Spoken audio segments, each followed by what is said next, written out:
পর গুলশানের বাসা থেকে বিএনপি চেয়ারপারসন যখন বিমানবন্দরের উদ্দেশ্যে রওনা হন, তখন নেতাকর্মীদের ভিড়ে আশপাশের সড়কে তিল ধারণেরও ঠাঁই ছিল না।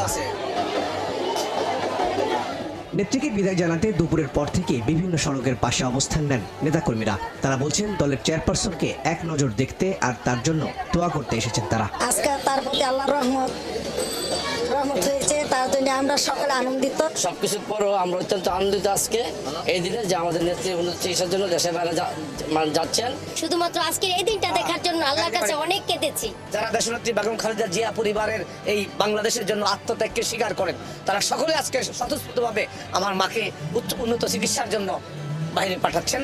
দেশমাতা বেগম খালেদা জিয়াকে যে আপনার এই চিকিৎসা থেকে বঞ্চিত করা হয়েছিল, সেই চিকিৎসার জন্য তিনি বারবার চেষ্টা করছিলেন। যে একটি মানবিক বিষয় ছিল, সেই মানবিক বিষয় থেকে বঞ্চিত করা হয়েছিল। বিএনপি চেয়ারপারসনকে বিদায় জানাতে আসা নেতাকর্মীদের দাবি, রাজনৈতিক প্রতিহিংসার কারণে পতিত সরকার তাকে উন্নত চিকিৎসার জন্য বিদেশ যেতে দেয়নি। এতে তার শরীরে বাসা বাঁধা রোগগুলো আরো জটিল হয়েছে। দেশনেত্রী বেগম খালেদা জিয়া কখনোই গণতন্ত্রের প্রশ্নে আপোষ করেনি এবং আপোষের নেত্রী হিসেবে তিনি তার ভূমিকা রেখেছেন এবং জনগণের সবচেয়ে জনপ্রিয় নেত্রী হিসেবে নিজে প্রতিষ্ঠিত করেছেন। বাইরে থাকলেও কোনো সমস্যা হবে না এবং আমার দেশনেত্রী বেগম বাইরে যাচ্ছে, মা ছেলে একটা সাক্ষাৎ, অনেক হয়তো ভাবতেছে যে অনেক কিছু হতে পারে, কোনো সমস্যা নেই। আমরা যুবদল আছি, রাজপথে ছিলাম, রাজপথে থাকবো, আগামী তো আছি। দেশনেত্রী বেগম খালেদা জিয়া অচিরে চিকিৎসা করে সুস্থ হয়ে আল্লাহর রহমতে দেশে ফিরে আসবেন। আমরা সেই প্রত্যাশা রয়েছি, এসে দেশ পরিচালনার দায়িত্ব গ্রহণ করবেন। নেত্রীকে বিদায় জানাতে এসেছিলেন দলের কেন্দ্রীয় নেতারাও। তাদের প্রত্যাশা, উন্নত চিকিৎসা নিয়ে দ্রুত সুস্থ হয়ে দেশে ফিরবেন বেগম খালেদা জিয়া।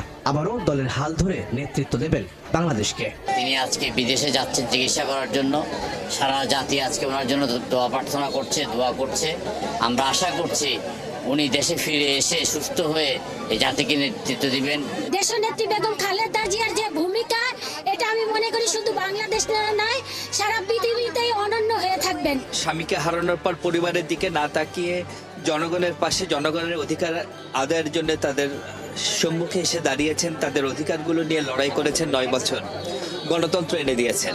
দীর্ঘ প্রতীক্ষার পরে, যদিও অনেক আগেই তার চিকিৎসার জন্য যাওয়ার কথা ছিল, কিন্তু যেতে দেওয়া হয়নি, কিন্তু আল্লাহর তরফ থেকে সেই সিদ্ধান্তটা হয়েছে এবং আজকে তিনি চিকিৎসা যেতে পারছেন।